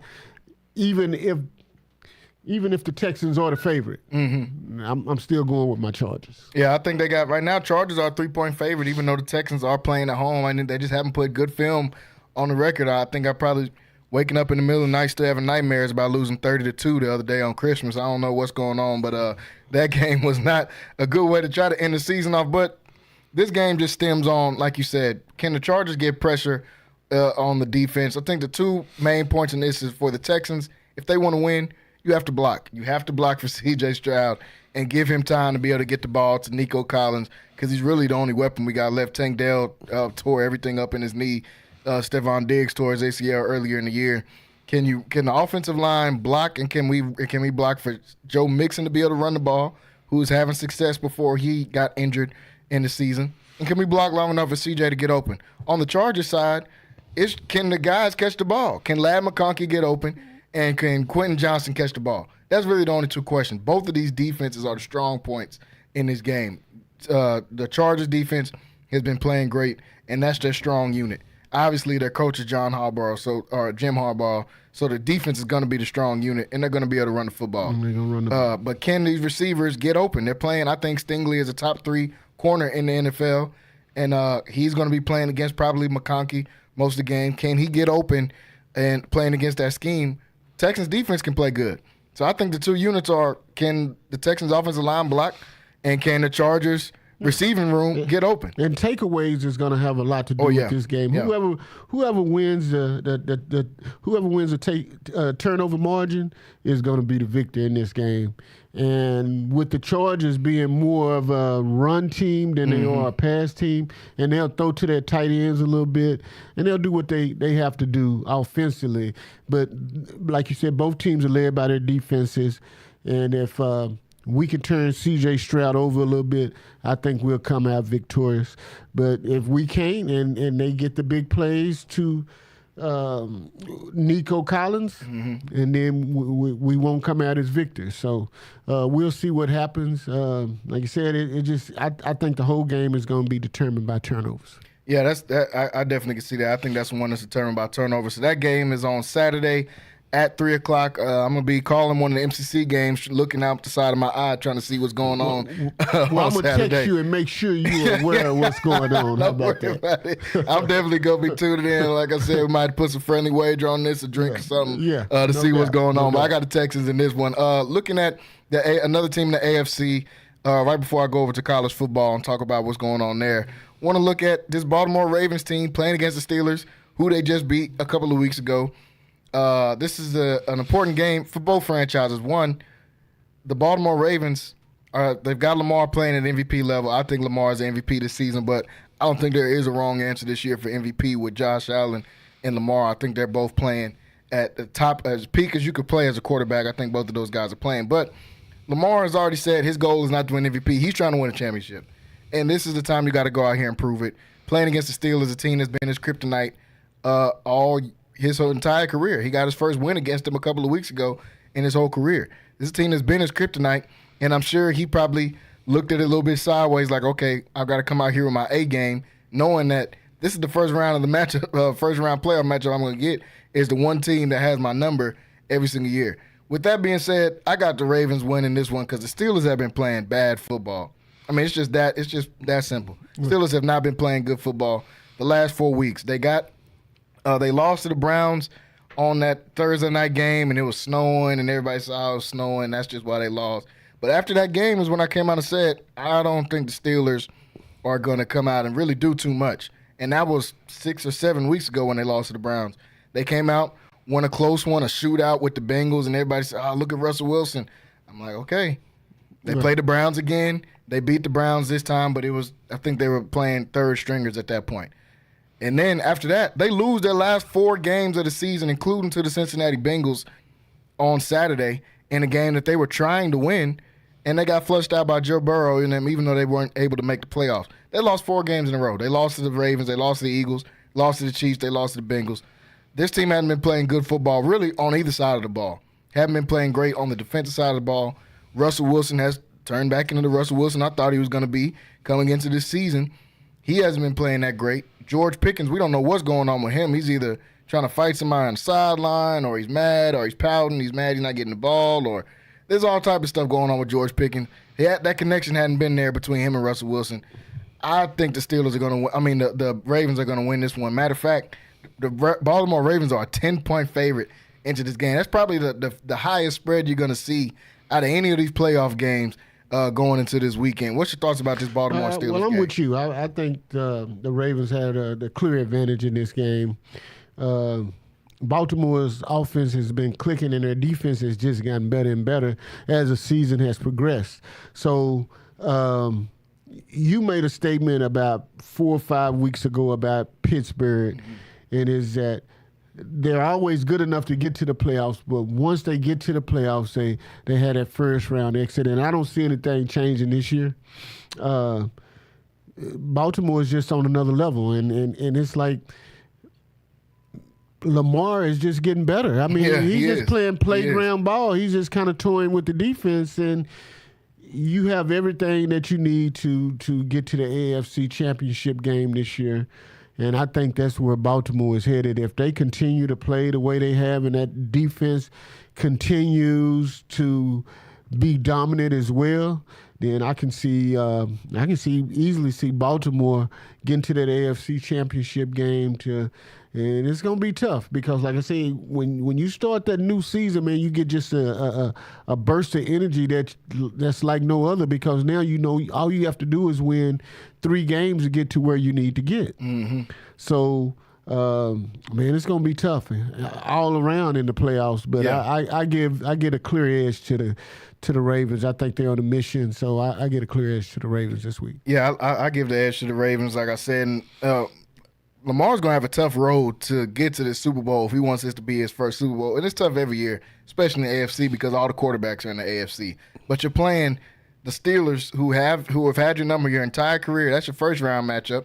You get to the second-round matchup, and you're going to most likely be playing the Bills because I think we all think the Bills are going to beat the Broncos in that game. Mm-hmm. You get to play Josh Allen, who's been playing the only person playing just as good as football as you, which is Josh Allen. And if you somehow beat that, you get Kansas City at home in the AFC Championship game. So, man, he's going to have a gauntlet to go through in order to try to get to that Super Bowl. But I do like Baltimore in this first game against them. Like I said, the Bills and Broncos, we'll probably talk about that more later on in the week. But I think the Bills are going to come out with the victory in that game. And we both agree to that, moving forward against the Broncos. Broncos have kind of outplayed expectations. I think they were probably – projected to be around an 8-win team. I think they outplayed expectations. They got to the playoffs, but too much Josh Allen. I think they don't have a guy that can guard, that can mess with Josh Allen. We just saw what Joe Burrow did to him a couple of weeks ago, and Josh Allen is playing at the same level as Joe Burrow, and the Buffalo Bills are a better team than the Bengals are too, so I got Buffalo being able to come out with that game.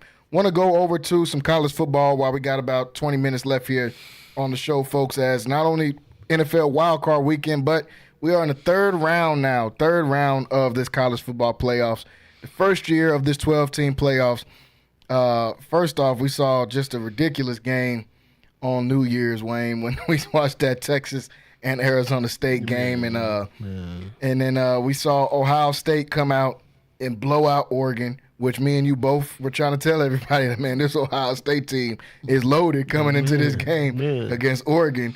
So they come out there and get a victory. So just looking at those two teams first. First, I want to get your reaction to the Texas and Arizona State game because we didn't have you on last week after this game. What was your thoughts watching this game? With Texas, I remember going into that game, me and you were like, hey, we're going to give you a layup. We're going to give you a layup. Texas should win by 20 points.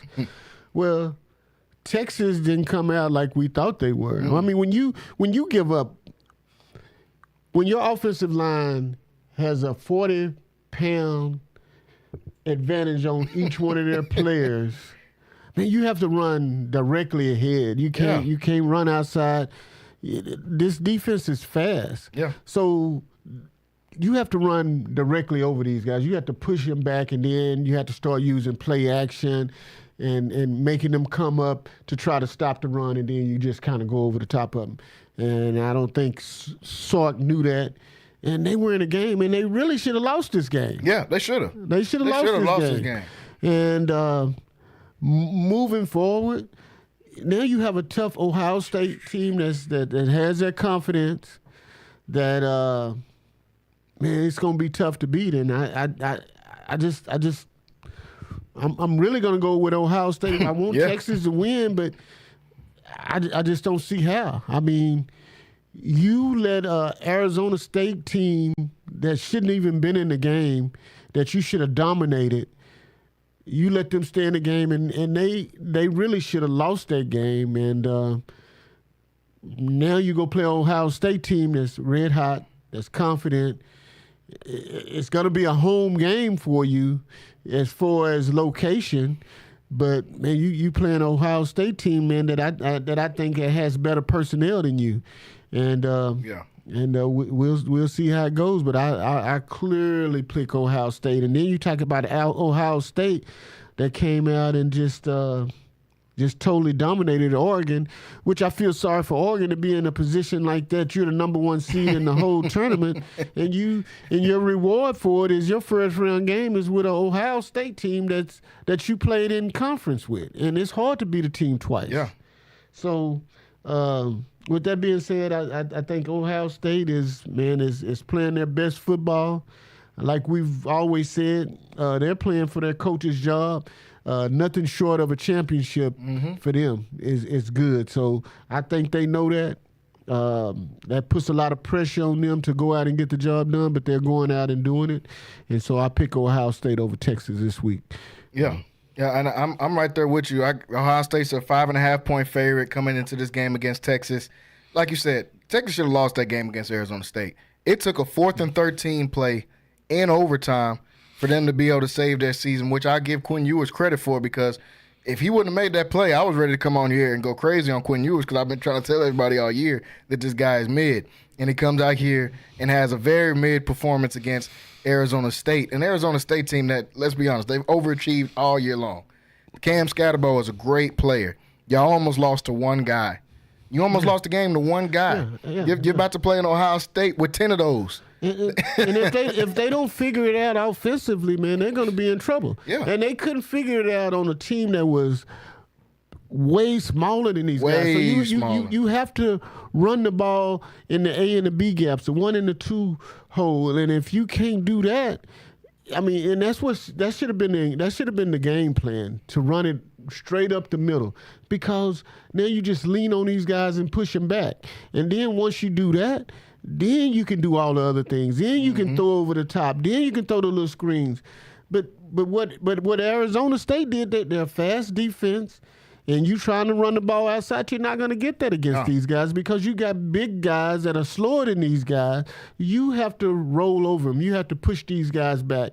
They didn't do that. Nope. Wasn't a good game plan, and they almost lost this game and should have lost this game. So if they don't figure it out offensively, now you get a team in Ohio State that can match you position for position. Now you won't have these little guys to push back. You're going to have guys that's just as big as your offensive line on the defensive line. You're going to have fast and bigger linebackers. You're going to have 5-star defensive backs, just like you have. So now you're playing a team that has the same type of personnel as you. So now you put it on the line. Now you're going to have to come out and game plan and put it on the line and see what you can do. And I think it's going to be tough against Ohio State, because Ohio State has a junior, senior leg type of team, guys that's been in the playoffs for the last 2 and 3 years. Yep.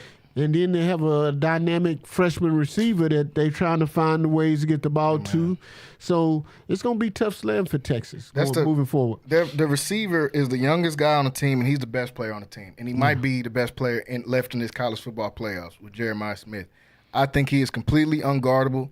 I think the comp for him is Julio Jones. I think that's who this guy is. You look at speed and size, completely unguardable when we're talking about college football. Yeah. Quinn Ewers, is absolutely no reason you should have thrown that pick to let Arizona State back in the game in that fourth quarter. That's the things that get me about Quinn Ewers is his decision-making. I think before every play, he's not even looking at the defense. I think he's just knowing this is where the route's supposed to go. I'm throwing to this guy. Because you're throwing a post route with a safety over the top and a safety underneath, and you're looking at these guys, and something in your head said, hey, I'm going to throw this ball anyway. And then surprised when it gets picked off. Like, what do you mean it's going to get picked? How do you don't think it's going to get picked off? If it wasn't for that 4th and 13 play where I have no idea what Arizona State safeties were doing by letting the one guy get behind you, you think you would put your feet on the goal line almost to say nobody's getting behind us. It's 4th and 13 and we're in overtime. You knock the ball down, the game's over with, but you let a guy get behind you in the end zone to score. But they're able to get past Arizona State. Now you're playing Ohio State. We've seen Quinn Ewers all the way back since the Texas A&M game, just throwing questionable passes in the secondary. This secondary you're going against right now, Caleb Downs is the best DB in football. If we're going to take Travis Hunter out of it, Caleb Downs, since he was a true freshman at Alabama starting on that defense, has been the best DB. This is a guy that's got Ed Reed comps. It's got Troy Polamalu comp. These are the guys he's getting compared to. Caleb Downs is going to be a top 5 pick at the safety position when he comes out of the draft. He's only a sophomore. You're not going to throw those random passes, just floating the ball out there against Caleb Downs. Denzel Burke is going to be a first-round pick this year at the corner position. Then they got Jack Sawyer and Simon on the edges for this Ohio State. I think Ohio State wins this game, man. I think Texas, I'm sorry to all the Texas fans out here, but your magical season stops this weekend against Ohio State. And it's not like we're not rooting for Texas. I'm rooting for them. I mean, Texas came out the Southwest Conference. That's the team I committed to. I went to Texas, but I like Texas, but I just don't see no way they can win this game, man. If they don't play better, and anything's possible, let me say it, but if they don't come in with a better game plan than they did against Arizona State, then Texas is going to be on vacation. And it's pretty much a home game. You're playing at the Cotton Bowl. It's pretty much a home game for you guys, and I still don't think it's going to be enough. Yeah, it's going to be tough sledding, I'm telling you. And I think Quinn Ewers going to have to outplay Will Howard, who we've been critical of Will Howard all year, but in these last 2 games, Will Howard has balled out against Tennessee and against Oregon.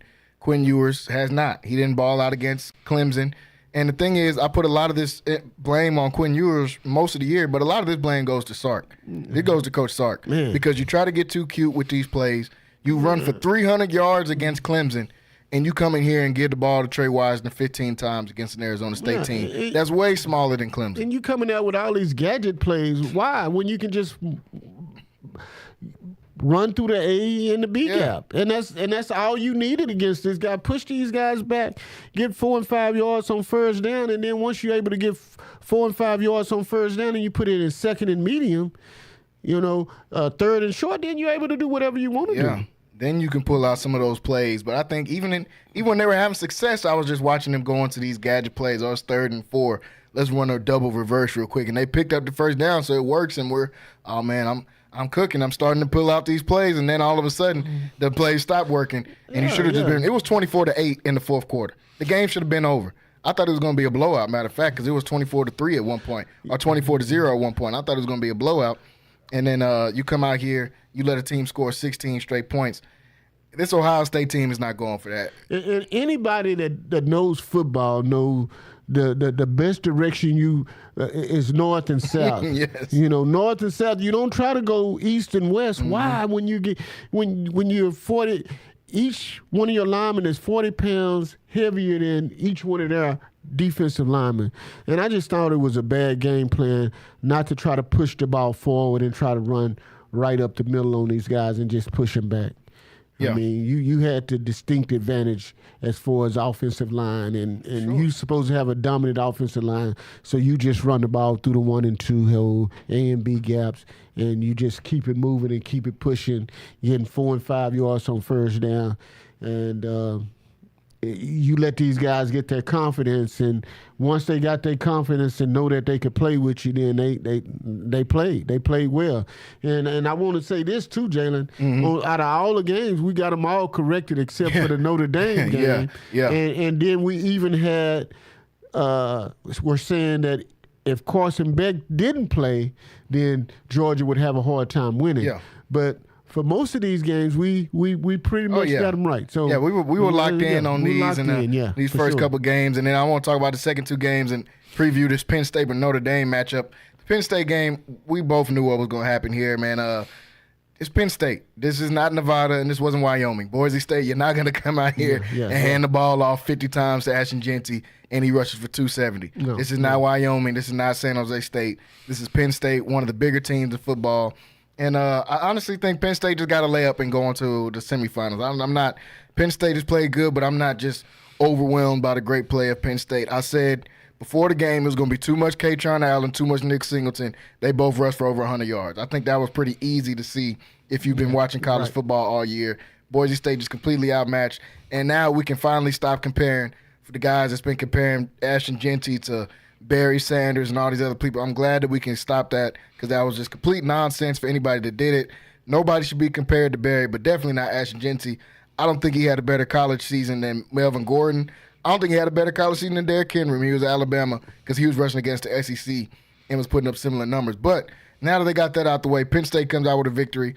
Notre Dame, like you said, this is the game that we did get wrong, but we both said if Carson Beck doesn't play, they're going to have trouble in this one. And I don't think either one of us thought they were going to win. Once I seen that Stockton was playing, I didn't have him winning this game, man. This is his first career start. a freshman, his first career start playing in the semifinals of the championships. And I give credit to Notre Dame for going out there and winning that game, but a lot of it was just capitalizing on short field, capitalizing on the mistakes of the young quarterback, Gunnar Stockton, because Riley Leonard did exactly what I thought Riley Leonard would do against this Georgia team. He threw for 90 yards. I didn't think Riley Leonard was going to do too much else. What I do give him credit for is running that football. He had 80 carries, and some of those were some big plays that they needed against this Georgia team. But Georgia's offense wasn't that good with Carson Beck. So without Carson Beck, I didn't expect him to do really too much of anything. I think this is not the same Georgia Bulldog team that we've seen the last 3 or 4 years. This is a different team. Even though I expected them to win this one, that was with Carson Beck and with their offense humming. Without that, I'm not shocked at all about this Notre Dame team coming out here and winning.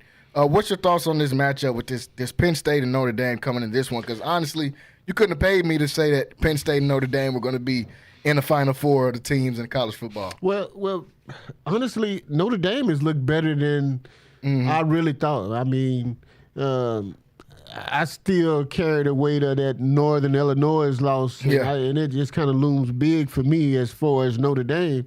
But they've come a long way since then.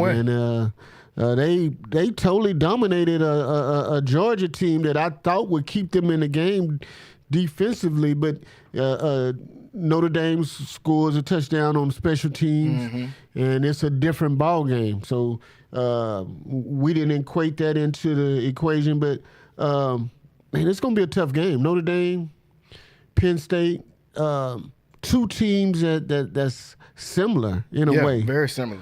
You know, both of them kind of rely on their quarterback not to throw the ball down the field, but they rely on their passing games and for their defense to control the game defensively and just kind of let you work the ball down the field and a little bit, but they rely on their defenses to stop people and just to possess the ball as far as running. So two teams are similar. This one right here is a toss-up for me. I'm having a hard time deciding who I want to take, and I have to think about it and kind of go back over it and look at it again and see who has an advantage on what side of the ball. But right now, this is a toss-up for me. I'm kind of leaning toward Penn State in a sense because Penn State can pass the ball a little bit better than they have a dynamic tight end that plays for them, and I can see him being a matchup advantage, and I can see him doing some things that Notre Dame are not able to do for as offensive wise because they rely on their quarterback and their big running backs to run the ball. But I think Penn State, in a sense, can stop those guys a little bit, and they'll turn the ball over a little bit. But if it becomes a one-dimensional game where Penn State is stopping them from running and Notre Dame has to throw the ball, then Notre Dame is in trouble. Yeah, and that's why I have Penn State in this game. Notre Dame is favored. They're a 2.5-point favorite in this game. I got Penn State in this one, and I haven't been a fan of Penn State all year. But just looking at – I haven't been a fan of Notre Dame all year either, though. But looking at these two teams matching up, exactly what you just said. I think Penn State's got the advantage in the quarterback room. I think Penn State has the advantage in the running back room. Even though Jeremiah Love is a great running back, I think he's probably might be the best player in this game. But Penn State's got two of those. They got Katron Allen and they got Nick Singleton. You stop one, you got to deal with the other one. Right. Tyler Warren is a matchup nightmare. Even though Notre Dame's defense, I will give him credit for that, has played like the best unit probably in this college football playoffs between them and Ohio State's defense. Notre Dame's defense really stepped up and showed me a lot in that game against Georgia. Even though they're playing with a backup, they didn't let that run game get anything going against them. They got a lot of good guys in that front seven in Notre Dame's defense. But I got Penn State in this one. I think just too much of a matchup problems for them on offense. And on defense, if you make Riley Leonard throw the ball, Notre Dame's already going to lose. But then you're going to drop him back against the best pass rusher in the nation, probably in Abdul Carter for Penn State.